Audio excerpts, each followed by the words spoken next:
The noise of stopped cars echoed over the river. Horns, muffled screams, windows closed, and a silence that screamed louder than anything. No one understood why it was so slow that late afternoon. They just knew that something was blocking the bridge. Drivers looked around, irritated.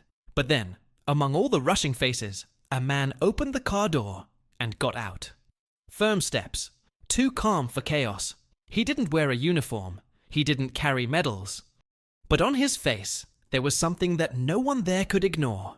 A type of pain that doesn't age, it just hides. The people around barely noticed. For them, he was just an elderly man walking on the side of the road. But for anyone who paid attention, they would see that this man carried more than a story. He carried war in his eyes. And it wasn't a distant war, made up of trenches and gunfire. It was one that takes place in silence, every day, in the mind, in the chest, in the dark of the soul. He was an American veteran. And at that moment, he was walking towards what seemed to be a new battlefield. Up ahead, on the edge of the bridge, a teenager remained motionless. Simple t-shirt, backpack on the floor, eyes fixed on nothing. The wind blew his hair, but he didn't react. A police officer in the distance tried to speak to him, but the boy did not respond. The tension was visible. Every second seemed eternal. And even then, no one really moved. It was as if the fear of saying the wrong thing was greater than the courage to try. But the veteran didn't hesitate. He just walked, step after step, like someone who already knew what to do. Or maybe, like someone had already been exactly there. Not physically, but emotionally. And perhaps that is even more devastating. Why there are wounds that don't bleed. And those are the ones that kill the most. Have you ever felt like you were falling, even though you were standing?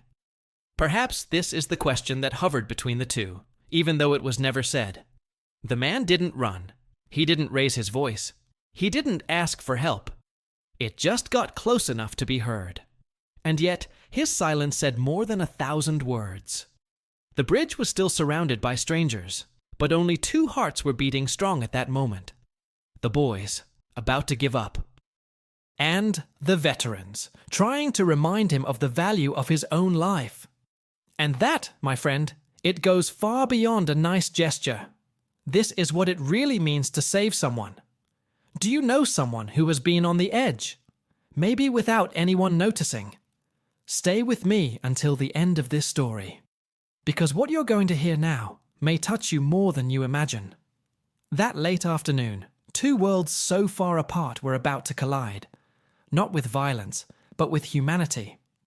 A bridge full of stopped cars, but about to witness an encounter that no history book has ever recorded. And that no soul he witnessed has ever been able to forget.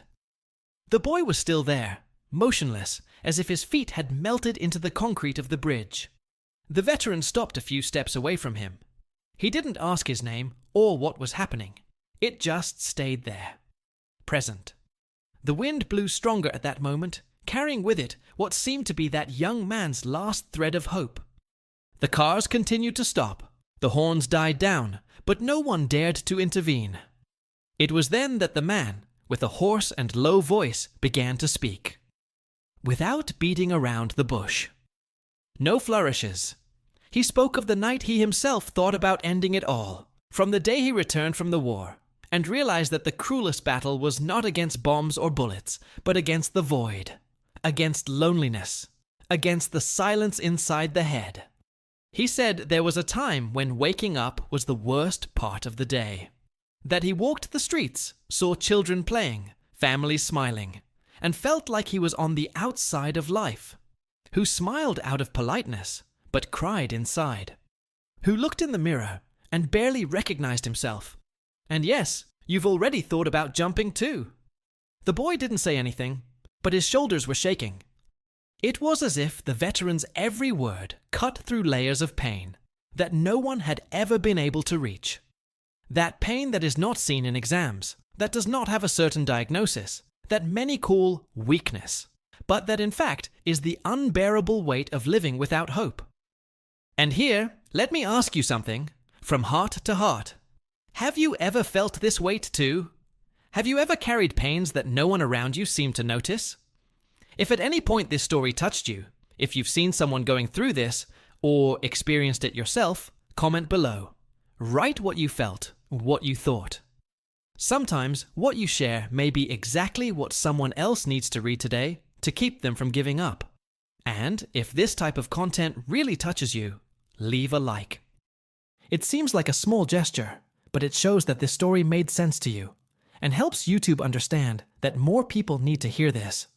It is clear. Subscribe to the channel if you want to continue following real, human stories that go deep into the heart and show the side of life that doesn't always appear in the headlines.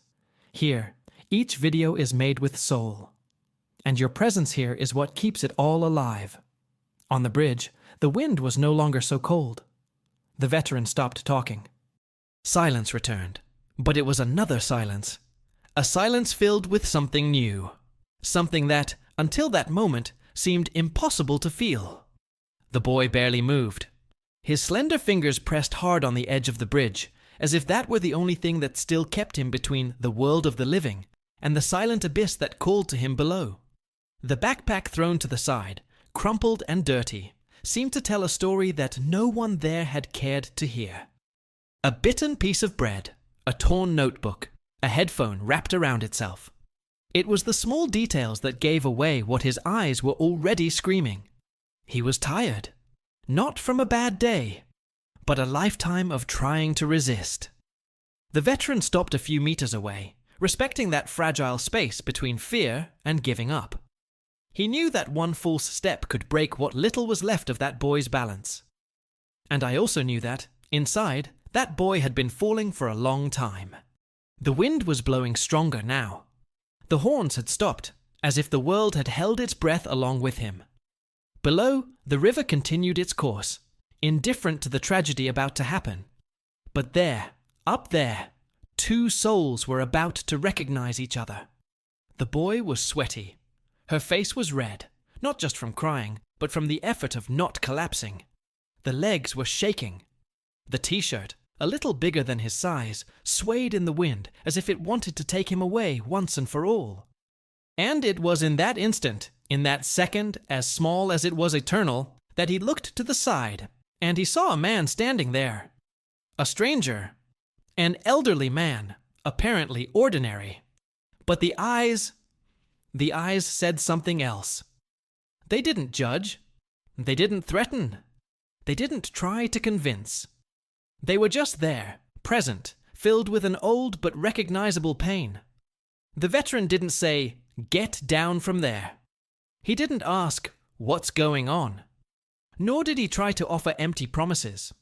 He just took a deep breath and said, in a low, almost choked voice, "If you knew how many nights I spent like this, not knowing if I could last another day."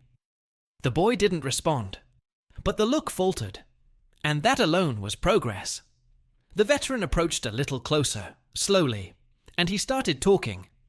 Not about war, not about medals, but about what came after.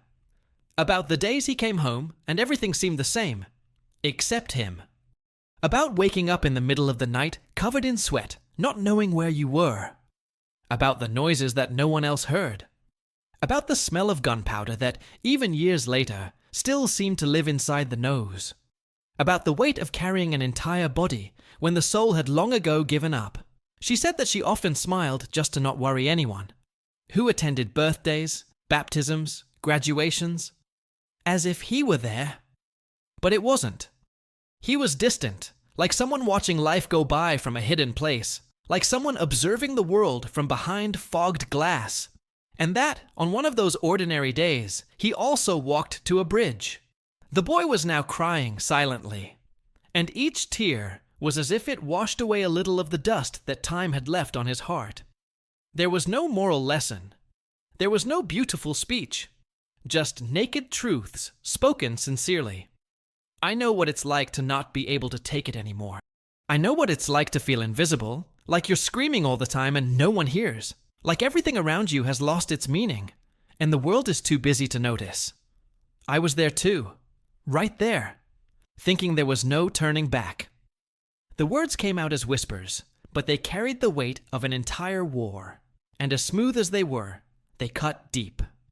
Why, it wasn't just the veteran's story. It was the story of thousands, perhaps millions, who carry scars that cannot be seen. And yet, they continue to get up every day. At that moment, the boy released the pressure of his fingers on the concrete a little. It wasn't much, but it was enough. It was a breather. A moment of hesitation before the end. And sometimes all someone needs to change their mind is someone to look them in the eye and say, "You're not alone." It's amazing how pain, when recognized, can become a bridge. Not a concrete bridge, but an emotional bridge, which connects two hearts that were adrift. Because when someone says they understand, that they lived, that they survived, a ray of light appears in the middle of the darkness. And maybe that's why these stories matter. Because they remind us that behind every silent face, there may be a muffled scream, a cry for help disguised as apathy, a soul trying not to fall apart. And when we truly listen, when we allow ourselves to be present without rushing, without judgment, we change destinies. If you made it this far, comment below. I see you. Sometimes this simple sentence is what someone needs to read today. And there is much more to this story that still needs to be said. People say time heals everything, but the veteran knew. And now the boy was also beginning to understand that time doesn't heal what the soul can't digest. He spoke slowly, as if each word were a stone being lifted from his chest. What hurt him was not just what he had experienced in the war, but what came after. What happened behind the scenes in life when everyone thought he was fine, when everyone thought the worst was over. He talked about the days when he left home and didn't know exactly where to go. About the hours he spent sitting on a park bench, watching people laughing, living, while he felt like a ghost among the living. The world moved on, but he was trapped in a version of himself that no longer knew who he was. The war was over, but the internal fighting only began there. The boy listened to him with his eyes down, but now his shoulders weren't so tense anymore. As if that voice was slowly dissolving the fog in which he hid. And the veteran went deeper. He said there was a specific night, one of many that still hurt just remembering. A night when the house was dark, the phone was silent, the TV was off, and so was he. Inside, everything was blacked out. He sat on the kitchen floor, leaning against the refrigerator door, and stayed there for hours, staring into space. Wondering if anyone would truly miss you. Wondering if there would be peace at the end of the line. But he didn't jump. And now, looking at that boy before him, he understood why. Because maybe all of that had happened so that he could be there today, on the other side of the pain, being able to reach out to someone who was exactly where he once was. Life has these silent ironies. It turns wounds into bridges, if we have the courage to keep walking. The boy was now breathing more calmly. The crying hadn't stopped, but the tears came down like someone cleaning a fogged window. The pain was still there, but for the first time, it wasn't lonely. And just that, changes everything. Because loneliness is noisy when no one listens. But when someone looks into your eyes and understands, the sound of the soul changes tone. The bridge, which had previously seemed like a sentence, began to seem like a way back. "You don't need to say anything," whispered the veteran. "You just have to stay here. One more minute. And then one more. Sometimes that's what living is. Enduring 1 minute at a time." It was then that the boy looked into his eyes, in truth. For the first time, without fear, without shame. And in that instant, without saying a word, he answered everything. I was tired. He was injured. But it was still there. And that was enough. The shared pain created something that not even the veteran himself could explain. It was as if, for a brief moment, he himself went back in time. As if that boy were him, only with the chance to hear what he never had the courage to say to himself. It was a reflection of the story itself, but with the possibility of a different ending. And this realization brought an impact that he didn't expect. He was also being saved there. Often, true transformation happens in silence. Not in the screams, Not in the grandiose decisions, but in the small, almost invisible moments where someone chooses not to take the plunge. Where someone decides, even without being sure of anything, to stay. Because sometimes, courage is not in facing the world, but in continuing to exist within it. There are hidden truths about pain that no one teaches. Like the fact that she has no face, no specific time to knock on the door. And that can live in both a war veteran and a high school student. Looks can be deceiving, age can be deceiving. What screams is what we don't see. Maybe that's why it's so important to talk about it. Because when suffering is ignored, it turns into corrosive silence. But when it is recognized, heard, welcomed, it becomes a turning point. And it doesn't have to be a miracle. Sometimes you just need someone to say, "I understand you." At that moment, the sky was starting to change. The sun no longer shined so brightly. The city breathed at a slower pace. And that bridge, once filled with fear and tension, now carried a different atmosphere. Not of complete relief, but of timid hope. A hope that still trembled in its legs, but that was beginning to take its first step. Neither the veteran nor the boy could explain what exactly had happened there, but they both knew something had changed. Within. Deep. Invisible to the eyes of those still stuck in traffic, but clear as the water of the river that passed beneath their feet. And if you've watched this far, if these words somehow made sense to you, write them in the comments.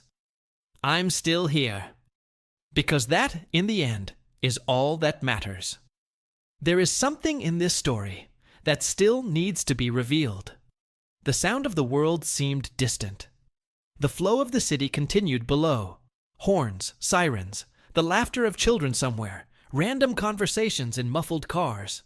But on that piece of bridge, time simply stopped. The wind that was blowing the boy's shirt now seemed to carry the size of a story that had never been told. He didn't look at the veteran, but he also didn't look into the abyss anymore. His gaze was lost somewhere between fear and relief, like someone listening to something that their body doesn't yet know how to process. The veteran stood there, firm, although inside he was shaking. It tore him apart. He relived his cold nights, the screams that echoed even in the absolute silence of his room, the metallic taste in his mouth when anxiety exploded without warning. Every second there, in front of that broken boy, was also a dive into his own rubble. But he knew he couldn't walk away, because that pain that he recognized in the boy's eyes was the same that one day almost pushed him back into the dark. And he couldn't allow another life to be swallowed by the same shadow. That's when he said, without raising your voice, without forcing any type of impact, he just looked with steady eyes and whispered, "I was there too." 4 words. No technique. No magic formula. Just the naked truth, stripped of pride or shame. A bridge built not of bricks, but of experiences that only those who carry silent scars can understand. The boy closed his eyes tightly. The face wrinkled from crying. It was as if, in that instant, everything inside him had exploded. The anger, the fear, the helplessness, the feeling of failure. It all came flooding back like an avalanche. His knees gave way, but he held on. The body trembled. There was no scream. There were no words. It was just raw pain finally being felt. No disguise, no blockage. And that veteran there, firm as a rock, supported with his silence the pain that the boy could no longer hide. There was no rush. There was no audience. Just 2 human beings going through the kind of moment that transforms the soul. The veteran slowly crouched down, matching his height to the boy, who was now half bent over, as if the weight of life had finally been recognized. They stayed like this, one facing the other. Eyes to eyes. Scar with scar. 2 distinct journeys, but crossed by a common point. The limit. And it's curious how, even at rock bottom, a true presence can become a ladder. The transformation begins there, in the unexpected connection between 2 pains that recognize each other without needing to explain themselves. The hidden truth behind that scene was this. The boy didn't need advice. He needed someone who had felt the same thing and decided to stay. And this type of mentality, this choice to continue even with your chest torn inside, is what saves lives. Not because it solves problems, but because it offers what no one else had offered until then: company in the chaos. The veteran then extended his hand, slowly, not as someone who pulls, but as someone who offers a new path. The boy looked. Eyes still blurry, but there was something different now. It wasn't joy, not yet, but it wasn't death either. It was a kind of surrender, as if to say, it hurts, but I don't want to leave. And that, just that, was a start. When the boy's hand met the veteran's, it wasn't firm, it was shaky, hesitant, but it was a gesture of trust that, although fragile, had more strength than any speech. The touch of hand said more than words. I'm not well, but I'm trying. They didn't say anything else. They just got up. The veteran at the side, like a human shield between the boy and the world. It wasn't victory yet. There was still a lot to face. But the first step had been taken. And sometimes the first step is the hardest. The one that defines the entire journey. As they walked back, side by side, the cars began to move slowly. Some faces looked at them curiously. Others deviated, like someone who feels something deep but doesn't want to face it. But there were also looks of respect, of someone who knew, even without details, that something important had just happened there. Something that didn't fit into headlines, but that would change two lives forever. And at that moment, the veteran realized that he hadn't just saved the boy. There was something within himself that had also been healed in that encounter. A piece of the soul that, for years, he thought was dead, but that, by some silent miracle, was still breathing. Sometimes, that's all we need to not give up. To be seen. Be recognized. Feeling that, even in the darkness, there is someone reaching out. That you understand, without trying to fix it. Who sits next to us and says, I don't know how far we're going, but I'm going with you. This is the part of the story that almost no one tells. The emotional backstage of those who decide to come back from the limit. Not as a hero, but as a survivor who chooses to move forward even without having all the answers. If this excerpt crossed your mind in any way, write in the comments. I felt that connection. It's a simple phrase, but it carries much more than it seems. And now, I want to show you how a simple decision, a single choice made at the most difficult time, can become the beginning of a new life. The boy was still holding the veteran's hand when a tear fell straight onto the concrete of the bridge.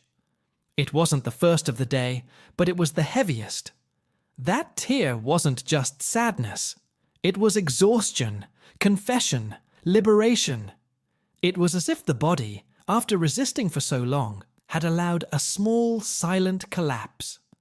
His knees were shaking. His chest heaved in search of air that never seemed to be enough. The face, still stained with salt, was the raw portrait of someone who carried too much suffering for too long. In silence, and in that narrow space between despair and the gesture of continuing, there was now a connection. Not words, not advice, but truly shared. I was there too. It wasn't just a sentence. It was a reflex, a mirror. And what saved was not the sound of those words, but what was behind them. The weight experienced, the road already traveled, the pain already bled and yet not forgotten. That's why that moment was so profound. Because the boy, for the first time, saw someone who also fell. But somehow he got up. Someone who felt everything he felt. And was still there, whole enough to hold his hand. And this detail changes everything. Because there is a huge difference between those who say, it will pass, and those who say, I went through it. The first sentence sounds like an obligation. The second as hope. And it was this hope, raw, honest, with open scars, that began to turn the key inside the boy. The veteran knew this. He had seen many well-intentioned speeches fail. Psychologists who read manuals, pastors who spoke about faith without knowing the weight of doubt, family members who offered everything but silence. Sometimes what hurts the most is hearing someone trying to minimize what hurts, as if the pain were exaggerated, as if the mind was weak. But pain needs no explanation. Needs space. And the veteran offered exactly that. A safe space. Right in the middle of an exposed bridge, with the wind pushing old stories out of the eyes. And there, in the face of all that, the boy began to breathe differently. Still panting, still broken, but now with something new forming inside him. It wasn't happiness. Not yet, but it was perception. It was the beginning of a new mentality. He understood now that he wasn't the only one, and that, in itself, made the burden lighter. The veteran released his hand slowly, but without moving away, as if to say, "Now you know you can walk alone, but I'm still here if you need me." And this has an impact that cannot be measured in words. It's a kind of silent transformation, as if someone opened a door inside the soul and let the sun in for the first time in years. The boy looked around. The backpack was still lying on the floor. The world was still too big, too cruel. But somehow, something inside him was no longer the same. And all because someone was willing to stop, to listen, to be present. Not as a hero, but as a human. Perhaps what made that meeting so unique was the lack of judgment. The veteran didn't want to save the boy. He just wanted to be with him. Exactly as he was. Exactly where he was. And it is this type of decision that changes destinies. Because sometimes the difference between falling and continuing lies in a single choice, staying with someone in the darkest moment of their life. And if we're honest, most of us carry similar wounds, each with their own reason, some with the absence of a father, others with the unbearable pressure of comparison, some with constant rejection, others with a silence at home that hurts more than screaming. No matter the format, the pain has the same background. The feeling that no one will understand. But when someone understands, truly, it no longer matters so much what happened, but what will happen from then on. The journey changes. The direction changes. And over time, the pain becomes a memory. It still hurts, but it no longer controls. Because it was recognized, validated, and divided. And, at that moment, with the cars returning to their paths, with the city returning to its normal rhythm, the veteran knew that something had been broken, or maybe rebuilt. There was a hidden truth in that silent embrace that no one else saw, but that now breathed strongly between the two. No one wins alone. So, if you've come this far and felt that this moment spoke to some part of you that had perhaps been forgotten, comment below. I'm not alone. Yespław. It's a simple phrase, but it carries the kind of courage that changes everything. And there's still one detail that no one noticed that late afternoon. The two walked slowly towards the shoulder of the bridge. The world around was returning to its rhythm, but there, between the iron bars and the distant sound of traffic, there was still a thick silence, full of meaning. The steps were not steady. The boy was tripping over his own worn shoes, and the veteran seemed to be dragging the weight of years on his legs. But they followed. One next to the other. No rush. Speechless. No need to explain what had just happened. The people in the cars were now watching with suppressed curiosity, like someone who knows something important has happened but can't name what they saw. And, in a way, that was exactly it. Because it wasn't a heroic rescue, like in the movies. There were no sirens. There was no applause.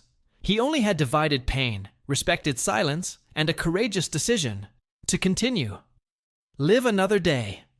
Breathe even with a torn chest. Follow even without knowing what comes next. The boy still didn't know what he would do from now on. His backpack was still there on the floor, a symbol of everything he wanted to abandon. Inside, the same crumpled papers, the same sweaty clothes, the same tangled headphones with sad music. But something had changed inside him. And it wasn't something that could be seen. It was something felt, like a pop. A kind of deep understanding that only happens when the soul encounters a mirror. For the first time in a long time, he felt like someone had seen his pain without wanting to erase it. And that changes everything. The veteran picked up the backpack from the floor and handed it back. I didn't say anything, just looked. A look full of tiredness, but also of hope. A look from someone who has walked some very dark roads, but never stopped walking. The boy picked up the backpack with shaking hands, and for the first time, seemed to hold it up as something worth carrying. That was when the veteran spoke again, low, as if he was talking more to himself than to the boy. He said, "You know, for a long time I thought I was broken, that I'd come back from the war like a walking problem, that no one would understand the mess in here. But then one day, someone stopped me too, and just said, 'You're still here, and that's enough for today.' And that stayed with him, and now he passed on." The boy then let out a sigh that sounded more like a sob. It was as if, at that exact moment, he had released the weight of years in a single gesture. And the veteran understood. That wasn't a cure. It was just the beginning of a process. But for those who live on the verge of giving up, the beginning is already a miracle. There, on that bridge, between steel and concrete, between wind and rust, two men at different times in their lives found themselves in the same pain. But instead of sinking into it, they turned it into the ground. An unstable ground, but possible. A path without guarantees, but with presence. And this is already more than many receive. The crossing to the other side was slow. And when the two arrived, the veteran placed his hand on the boy's shoulder without saying anything. It was a gesture of farewell and continuity at the same time, because sometimes all someone needs is a touch to remind them they still exist. There was something beautiful and tragic about that moment. Beautiful for the connection.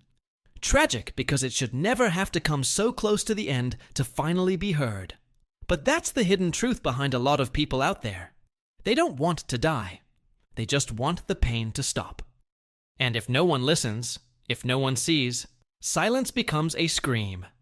A scream that, luckily, was heard that day. The boy then walked a few steps forward. It stopped. He turned around.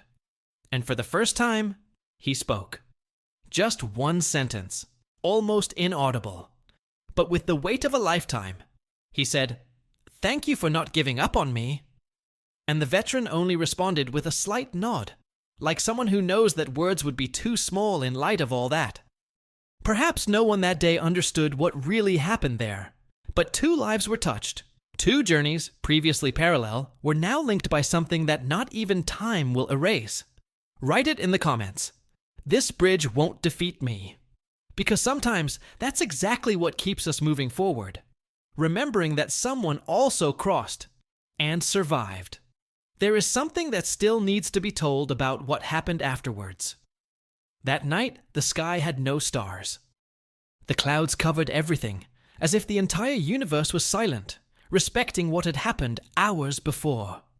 The boy arrived home without saying a word. The door creaked as always, the hallway still smelled of cold food, and the living room lamp cast that yellow light that always seemed to illuminate solitude. No one noticed he took longer than usual. Nobody asked if he was okay. But for the first time in a long time, it didn't sink him. It hurt, yes. It still hurt. But something had ignited inside. Something small, fragile, but real. He slowly took off his sneakers, dropped his backpack in the corner, and stood there looking at the kitchen floor for long minutes. The same floor where he had already cried in silence, where he had already punched his own knees, trying to silence his thoughts. But now there was an image in his mind that came back strongly. The face of the man who didn't know him, but still decided to stay. The firm touch of that outstretched hand. The gentle weight of a presence that didn't try to fix him, just accompany him. This was new. And that was all. On the other side of the city, the veteran turned on the old lamp in his room. He took off his shoes with effort. My legs hurt more on cold days, but today the pain came from somewhere else. He sat on the edge of the bed and looked at the wall, where an old portrait hung. He's younger, his uniform is impeccable, his smile is practiced. Next door, the brother in uniform who didn't return from the mission. He always looked at that portrait before going to sleep, as if apologizing for still being here. But that night, he did something different. He looked at the portrait and said in a low voice, "Today, I understand why I stayed." Because sometimes the world doesn't need more heroes. Need witnesses of people who survived what seemed impossible and are willing to not keep it to themselves. Of people who turn a wound into a bridge. And, on that grey afternoon, amid the chaos of traffic and the muffled sound of the city, that's what he did. In the days that followed, nothing seemed to have changed. The school remained the same. The streets, the same movement. The neighbors, the same empty looks. But inside the boy, something had rearranged itself. He started listening to music more carefully. He started writing in a hidden notebook. I wrote down individual phrases, thoughts, memories that I previously wanted to forget. It was as if he was searching his own emotional backstage, rearranging the internal rubble to, perhaps, build something new from there.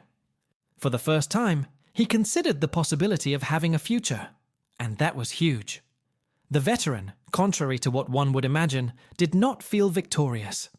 He also carried an avalanche of emotions since that day. He reviewed his own history with different eyes. She realized that she never cried for the boy he was, way back when he came back from the war, and found only emptiness. There was never anyone to hold your hand on the edge of the bridge, physical or symbolic. And only now, so many years later, could he feel the profound impact of having been that someone for someone else. He understood that that meeting was not a chance. It was a decision. One of those that changed trajectories and redesigned the meaning of pain. A revelation. Your journey of silent suffering could have a purpose. Not grandiose heroism, but a real, intimate, human impact. These small decisions, made without spotlights, are the ones that change the world the most. Because the truth is that great new beginnings rarely come with applause. They are born in hidden places, in divided pains, in choices that only those who have touched the bottom can make with empathy. And that's exactly what happened between those two. The boy began to return home via different routes. I stopped more often to observe the sky, even when it was cloudy. He began to notice the people around him, as if looking for signs, looks, absences. As someone who understands that pain can be in anyone. And the veteran, in turn, started carrying a folded paper in his pocket. In it, he wrote a single sentence. Your pain does not disqualify you. It transforms you. He carried this paper as a souvenir, as a reminder, as a beacon for the days when the weight came back, because it still came back. But now, there was a point of light inside, and sometimes a single point of light is enough to reorient an entire path. That's why, when we talk about redemption, it's not about erasing what happened, but to use each wound as a milestone for a profound transformation, as proof that you can overcome the impossible and still remain human. If this part of the story touched something inside, comment with a sentence that captures that feeling. I choose to continue. Because this choice, as simple as it may seem, is still the bravest gesture of all. And there is one last part that needs to be told, something that's sealed, silently and definitively, this connection that began in the place where no one else wanted to stop. If you stayed this far, it's because something in this story spoke straight to your heart. And that already says a lot about your sensitivity, your courage, and perhaps even about the silent battles that you carry inside. This space here is made for that. For us to remember, together, that there is value in the pain faced, that every step counts, and that continuing is, yes, a form of victory. So, if you felt this connection throughout the video, leave a comment with the phrase, "That bridge was mine too." It's a simple way to show that you made it to the end, and that this message, in some way, reached you too. If this content made sense to you, leave a like. This helps a lot to keep this conversation alive, to make more people find this type of story that welcomes, transforms, and inspires. And if you want to walk with us through more stories like this, subscribe to the channel. Because here, each video is made with truth, with purpose, and always with an open heart. There's a video here that complements everything we experienced today. Click on it and stay with me there. The next story could also be exactly what you needed to hear.